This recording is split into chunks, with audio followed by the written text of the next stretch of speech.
நீங்க வந்து அதிகமா வந்து கோடிகள் சம்பளம் கேட்கறதாவும் சிறு தயாரிப்பாளர்களுடன் வந்து உங்ககிட்ட வந்து அப்ரோச் பண்றதுல ரொம்ப சிரமம் இருக்கிறதாவும் ஒரு குற்றச்சாட்டு இருக்கு. ஓகே ஓகே, அதுக்கு பதில் சொல்லணுமா?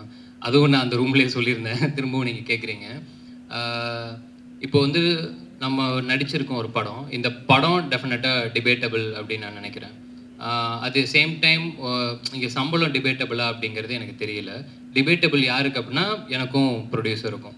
அட் த சேம் டைம் நம்ம ஏதோ கேட்குறோம் அப்படின்றதுக்கானலாம் யாரும் கொடுத்துடவும் மாட்டாங்க. அப்படி ஒரு விஷயம் கிடையவும் கிடையாது.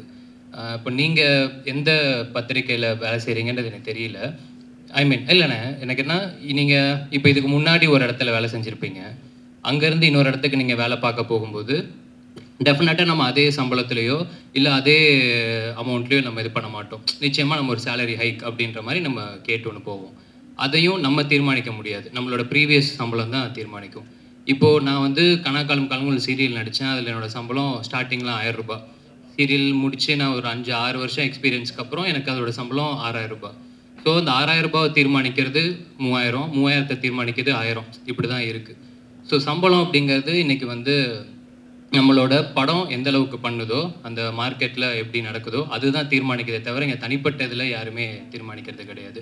ப்ளஸ் என்னால் படம் வந்து இதுதான் எனக்கு 4வது படம். இந்த 4வது படமே வந்து பார்த்தீங்கன்னா இது எனக்கு முடிக்கிறதுக்கு வந்து இப்போது லிட்டரலாக 1 வருஷம் அப்படிங்கிற மாதிரி ஆகியிருக்கு. இந்த காரணங்களுக்காகவே நான் வந்து சில இடங்களில் நோ சொல்லியிருக்கேன். பட் ஆனால் அந்த நோ சொல்கிறதுக்கான முக்கியமான காரணம் என்னென்னா, யாருமே வெயிட் பண்ண வைக்க வேண்டாம். அவங்க வெயிட் பண்ணுற நேரத்தில் நிச்சயமாக இன்றைக்கி எவ்வளோ பேர் இருக்காங்க, அவங்கள வச்சு கூட பண்ணிட்டு வந்துடலாம். இதெல்லாம் தான் காரணங்கள். சுவாரஸ்யத்துக்காக இல்லை இன்ட்ரெஸ்டிங்காக இருக்கணுன்றதுக்காக அது பேசுறதுக்கு வேணால் நல்லா இருக்கலாம். மற்றபடி ஃபேக்ட்ஸ் இதுதான். ஆனால் இந்த சின்ன திரையிலேருந்து தான் பெரிய திரைக்கு வந்து பெரிய ஆள் ஆனார் சிவகார்த்திகேயன். ஆமாண்ணா. அப்புறம் வந்து இப்போ இன்னும் கொஞ்சம் நல்ல பெரிய ஆள் ஆகிட்டார். அவர் இடத்த பிடிக்கணும்னு நீங்க நினைக்கிறீங்களா? ஏன்னா அந்த அவரே மாதிரி பெண் வேடம் போட்டு ரூம்ல கேட்டீங்க. ஆமா, அதே தான் திருப்பி கேட்கலாம். பதிலும் சொல்லிட்டேன், திருப்பி வந்து கேட்குறீங்க. நெல்சன் படத்துலயும் அடுத்து சேர்ந்தீங்க. நெல்சன் படத்துலயும் அடுத்து அவருக்கு மாதிரியே கூட்டணி இருக்கிறீங்க. ஆமா, அதே மாதிரி ஏதாவது ஆசை இருக்கா அவர் மாதிரி வரணும்? அவர் எந்த அளவுக்கு இன்ஸ்பிரேஷன் உங்களுக்கு? இல்லைண்ணா, எனக்கு டெஃபினட்டா அங்க சொன்னதே அப்படியே நானும் சொல்லட்டுமா? சரி, சிவான சேதுபதி அண்ணா எனக்கு 2 பேருமே பயங்கரமான இன்ஸ்பிரேஷன். ஏன்னா அஜித் சார், விஜய் சார் எல்லாத்தையுமே நம்ம கிட்டக்க கூட பார்த்தது கிடையாது. என்னோட ஸ்கூல் காலேஜ் டைமில் நான் சொல்கிறேன், வெறும் ஸ்க்ரீனில் மட்டும்தான் நம்ம பார்க்குறோம். எனக்கு அப்படி இருக்கும்போது ஏதோ நம்மளாலும் ஒருத்தன் ஜெயிக்கிறான், இங்கேருந்து ஒருத்தன் போய் அதை பண்ணுறான் அப்படிங்கும்போது அப்போ தான் என்ன மாதிரியான பசங்களுக்குலாம் இன்னும் ஸ்ட்ராங்காக அந்த நம்பிக்கை இன்னும் பெருசாது. அப்போ ஓகே, ஏதோ ஒன்று ட்ரை பண்ணிகிட்டே இருந்தால் சின்சியராக அதை பண்ணிட முடியும் போலையே அப்படின்னு சொல்லிட்டு. சிவானன்ட்ட அந்த மாதிரி இருக்குன்னா, இப்போ சேதுவன்ட்ட அவர் அவ்வளோ ஜூனியர் ஆர்டிஸ்ட்டாக நடித்து, ஆக்சுவலாக அவர் ஜூனியர் ஆர்டிஸ்டோட லிஸ்ட் எடுத்தாலே அவ்வளோ இருக்கும் நம்மளுக்கு. ஸோ அதுவும் நடித்து கன்ஃபார்மாக ஏதோ ஒரு நாள் நடந்துடும் அப்படின்ற அந்த ஒரு ட்ரஸ்ட் இருக்குல்ல, அது ஒரு 1000ல் ஒருத்தருக்கு, 10,000ல் ஒருத்தருக்கு, லட்சத்தில் ஒருத்தருக்கு நடந்தாலுமே அந்த ஒருத்தர் மாதிரி கொடுக்குற நம்பிக்கை தான் என்ன மாதிரி பசங்களுக்கு அது ஒரு பயங்கரமான சீடுன்னு நினைக்கிறேன் நான். ஸோ அந்த இன்ஸ்பிரேஷன் நிச்சயமாக இருக்குது. மற்றபடி நான் எனக்கு வர கதைகள் எந்த அளவுக்கு என்கேஜிங்காக இருக்குது, ப்ளஸ் எந்த அளவுக்கு டிஃப்ரெண்ட்டாக பண்ண முடியும் அப்படிங்கிறத தான் நான் பார்த்து பண்ணிகிட்ருக்கேன். லாஸ்ட் 2 क्वेश्चंस கவின்ஜி, முடிவு நீங்க பண்ணா இதையும் நாங்க முடிவு பண்ணிடுறோம். இல்ல நேரம் வில்லன் பிஆர் சொல்லுங்க. எங்களுக்கு தான் அடுத்த அசைன்மென்ட். சரி கேளுங்க. ஓகே கவின்ஜி, ஒரு क्वेश्चन. அதாவது நீங்க வந்து ஸ்டார் இந்த படம் அன்னைக்கு வந்து ஒரே ஹீரோவா இருந்தார் பிரசாந்த். ஸ்டார்னு படம் வந்தது. அவரு பேரும் காதல் இளவரசன். இன்னைக்கு காதல் இளவரசன் தான் எங்க கண்களுக்கு நீங்க தான் தெரியுறீங்க. அந்த காரணத்துக்காகவே ஸ்டாருங்கிற டைட்டில் தூக்கிட்டீங்களா? அதே மாதிரி ஆனழகன்கிற படத்துல ஒரு பெண் வேடம் போட்டிருப்பார், ரொம்ப ஃபேமஸ் அந்த படம். ஓகேங்களா? அன்னைக்கு வந்து இத்தனை ஹீரோ கிடையாது, அவர் மட்டும். அந்த மாதிரி ஒரு நோக்கம், ஒரு சென்டிமெண்ட் இதுக்குள்ளார வச்சு தான் அந்த படத்தை ஒத்துக்கிட்டீங்களா?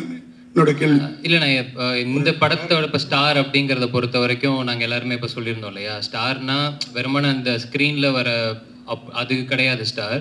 ஐ மீன் அதுவும் ஸ்டார் தான். அது இல்லாமல் என்னை பொறுத்த வரைக்கும் பீப்புள்ஸ் சாம்பியன் எல்லாருமே ஸ்டார் தான். மக்கள் யாரெல்லாம் நம்ம யாரை பெருசாக ரொம்ப ரசிக்கிறோமோ, அண்ணாந்து பார்க்குறோமோ, அவங்க எல்லாருமே ஸ்டார் தான். அதை எல்லாத்தையுமே தாண்டி தான் நம்புகிற விஷயத்த நம்பி என்னைக்காவது ஒரு நாள் நடந்துரும் அப்படின்னு ஓடிட்டு இருக்கவனும் ஸ்டார் தான். ஏன்னா இப்போ நீங்கள் சொன்ன மாதிரி சினிமா இல்லை ஸ்போர்ட்ஸு மற்ற கொஞ்சம் விசிபிலிட்டி இருக்கிறவங்களுக்குலாம் அந்த அடையாளமோ அந்த லைம்லைட்டோ அது கிடச்சிருது. ஆனால் அது கிடைக்காம ஏதோ ஒரு வேலையில் அந்த லைம்லைட்டுன்ற விஷயம் இல்லாமல் நிச்சயமாக அவனோட திறமைக்கு அவனோட சக்திக்கு அவன் ஒரு சாதனை பண்ணி தான் இருப்பான். அவனை யார் அங்கீகரிக்கிறது, அவனை யார் பாராட்டுறது? ஸோ அவங்க எல்லாருமே சேர்ந்து ஸ்டார் அப்படின்னு சொல்கிற படம் தான் நம்ம ஸ்டார். டேரக்டர் சார் ஒரு கேள்வி இல்லை 2 கேள்வி.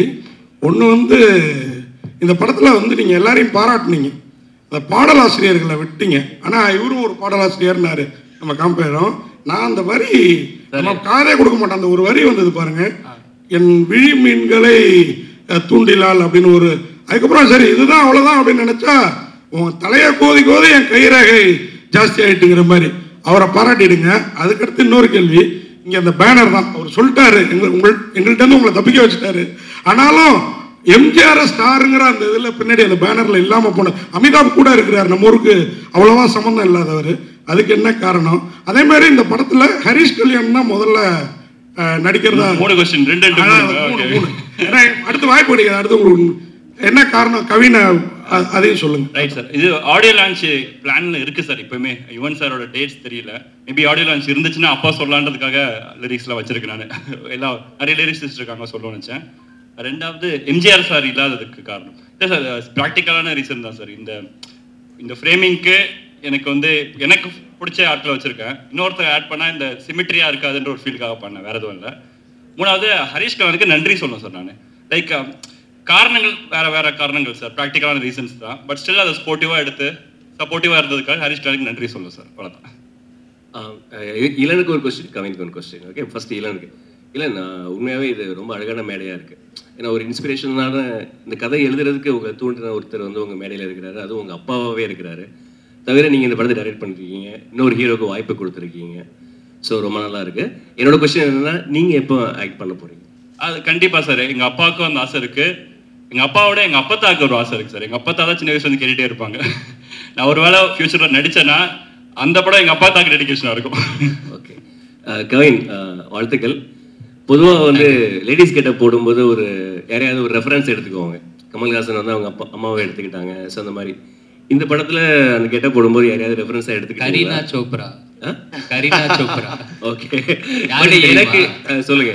சந்தானம் சார் போட்டிருப்பார்ல லேடி கெட்டப், அதுதான். ஏன்னா இந்த படத்துல வந்து இப்போ சிவான ரெமோல பண்ண மாதிரியோ இல்லை வந்து கமல் சார் அவ்வை சண்முகில பண்ண மாதிரியோ ஒரு பொண்ணாவே நடிச்சு நம்ப வைக்கிறது மாதிரியான இது கிடையாது. புரியுது. அது சின்னதாக காலேஜில் பசங்க பண்ற ஒரு கலாட்டா மாதிரி. ஸோ எனக்கு என்னன்னா அந்த கலாட்டாவில் பார்க்கும்போது சந்தானம் சார் எக்ஸ்ட்ராடனரியாக அதில் ஒன்று பண்ணியிருப்பாரு. நிச்சயமா அதை வந்து இப்போ இதுக்கப்புறம் யாராலுமே பீட் பண்ண முடியுமான்றது தெரியல. அந்த மாதிரி முடிஞ்சா ஜாலியாக ஒன்று ட்ரை பண்ணலாமே அப்படின்னு அப்படி எடுத்து பண்ணது. ஆனால் எங்களுக்கு என்ன தோணுச்சுன்னா, ஒரு அந்த கெட்டப்பில் ரொம்ப அழகாக இருக்கிற போர்ஷன்ஸ்லாம் ஐஸ்வர்யா ராஜேஷ் மாதிரியும், கொஞ்சம் சேட்டை பண்ணுற போர்ஷன்ஸ்லாம் அறந்தாங்கி நிஷா மாதிரியும் இருந்தது. 2 பேரும் சேர்ந்த கலவை மாதிரி இருந்தது. பரவாயில்ல, 3ஆவதா ஒன்று இருந்துச்சு, அது நானும் பார்த்தேன் சோஷியல் மீடியாவில். வாழ்த்துக்கள். Santhanam reference super.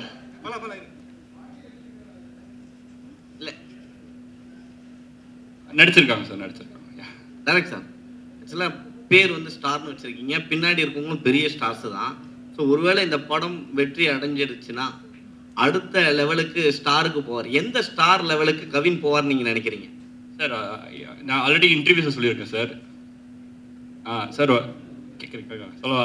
So as an ஆக்டராக சார், நான் ஆஸ் அன் ஆக்டராக ஒரு டாப் 5 இருப்பாருன்னு நான் பிலீவ் பண்ணுறேன். ஆக்சுவலாக ஒரு ஆஸ் அன் ஆக்டராக பெர்ஃபார்மராக ஒரு டாப் 5 இருப்பாருன்னு பிலீவ் பண்ணுறேன் சார். கவின் சார், ஒரு 2-3 நாளாக அந்த லேடிஸ் கெட்டப்பில் இருந்திருப்பீங்க, உங்களுக்கு எப்படி ஃபீலாக இருந்தது? பெண்களுக்கு வந்து என்னென்ன கஷ்டம் இருக்கு? பயங்கர கஷ்டம்னு. நான் அன்னைக்கு ஸ்டேஜுக்கு வந்ததுமே ஏதோ இவங்களோட அசிஸ்டன்ட் ஒரு அக்கா வருவாங்க, அவங்க எல்லார்ட்டையுமே வந்து நீங்கள்லாம் தெய்வம் அப்படின்ற அளவுக்கு நான் சொல்லிட்டேன். ஏன்னா நிஜமாவே ரொம்ப சங்கடமாக இருந்துச்சு. இப்போ இதுவே எனக்கு தெரிஞ்சு இந்த டிசைன்லாம் இவங்களுக்கு உள்ள குத்துன்னு நினைக்கிறேன். ஆனால் காமிச்சிக்காம சிரிச்சுக்கிட்டே இருக்காங்க பார்த்தீங்களா, அதுவே ஒரு தனித்திறமை. எனக்கெல்லாம் அன்னைக்கு வந்து முடிச்சுட்டு போகிறேன் ஃபுல்லாக அந்த அப்படியே தேஞ்சாக ஒரு மாதிரி இருக்கும்ல, அந்த ஜிம்மிக்கியா ஜமுக்கியா அதோன்னு சொல்லுவாங்கள்ல, அந்த பேட்டர்ன் போல் அது அப்படி கொடுத்துருந்தாங்க பயங்கரமாக நம்ம காஸ்டியூம் டிசைனர். சரி, அதெல்லாம் ரொம்ப ரொம்ப கஷ்டம்னு.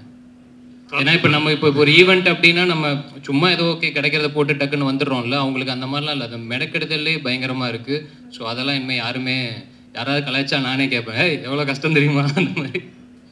கவின் சார், என்ன உங்களுக்கு மைக்கே தேவையில்ல போல சொல்லுங்க சார். இங்க ஒரு சார் சார் சார்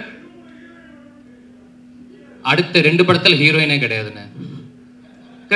நாளைக்கு ஒரு அனௌன்ஸ்மெண்ட் வரும், அந்த படத்துல ஹீரோயின் கிடையாது. அதுக்கு அடுத்து ஒரு படம் பண்றேன், அதுலயும் ஹீரோயின் கிடையாது. இந்த படத்துலயும் நான் கதை மட்டும் தான் கேட்டேன், ஹீரோயின் தான் இந்த இவர் தான் கூப்பிட்டு வந்தாரு. கடைசி கொஸ்டின் இது கடைசி கொஸ்டின் சார் கடைசி கொஸ்டின் இது சார். ஹலோ சார், அங்க மைக் இந்த கொஸ்டின் வந்து மைக் அங்க இருக்கு, மைக் அங்க. இந்த கொஸ்டினுக்கு வந்து டைரக்டரா இருந்தாலும் சரி, ஹீரோ இருந்தாலும் சரி, யார் வேணா பதில் சொல்லலாம். சரிங்களா? கவின் ஸ்டார். ஏன்னா எப்பவுமே வந்து ஒரு படத்தோட ஹீரோ வந்து ஒரு பேர் சொல்லி ஒரு ரஜினியின் ஜெயிலர் அப்படிதான் வரும். இது என்ன கவின் ஸ்டார்? யாருக்கு மென்ஷன் பண்றீங்க? யாருக்கு குறிப்பிட்டு சொல்ல வர்றீங்க? அதுக்கப்புறம் வந்து 2 ஹீரோயின். ஒரு ஹீரோயினை சமாளிக்கிறது பெரிய விஷயம். சரிங்களா? புது ஹீரோயின் ஒருத்தர் தமிழ் தெரியல, எப்படி சமாளிச்சீங்க? 2 பேர்ல யாரு கூட சொல்லலாம். நேக்கா டைரக்டர் மைக் கொடுத்துட்டாரு பாருங்க. Yes yes first. அப்படி இல்ல, நான் எவ்வளவு நேக்கெல்லாம் பேசியிருக்கலாமே, அது கிடையாது. நான் சாதாரணமா சொன்னேன். அவரோட கால் தானே, சோ அவர் தான் சொல்லணும்.